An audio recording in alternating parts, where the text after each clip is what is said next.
Hello friends, నమస్తే. Welcome to food court kitchen. Friends, ఈరోజు నేను మీతో షేర్ చేసుకోబోతున్నాను పెప్పర్ చికెన్ ఫ్రై అండి. చాలా టేస్ట్గా ఉంటుంది. సో ప్రాసెస్లోకి వెళ్దామా? ముందుగా మిక్సీ జార్లోకి మిరియాలు అలాగే జీలకర్ర వేసుకోవాలండి. ఫైన్గా గ్రైండ్ చేసుకున్న తర్వాత వెల్లుల్లి రెబ్బలు కూడా యాడ్ చేసి ఇలా ఫైన్గా గ్రైండ్ చేసుకోవాలి.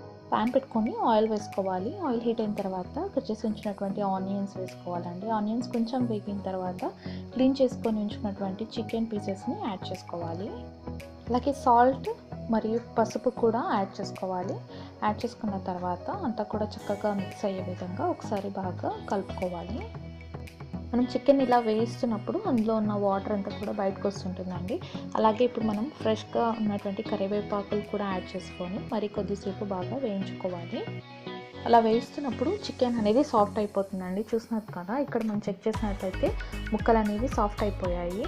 సో ఆల్రెడీ మనము ప్రిపేర్ చేసుకున్నాం కదా పెప్పర్ అలాగే జీలకర్ర వెల్లుల్లి వేసినటువంటి పేస్ట్, అది కూడా యాడ్ చేసుకొని మరి కొద్దిసేపు బాగా వేయించుకోవాలి. అవి ఏవి వేయించలేదు కాబట్టి ఇప్పుడు ఈ యొక్క చికెన్ పీసెస్తో పాటు అది కూడా బాగా వేగి మంచి స్మెల్ వస్తుందండి చికెన్కి.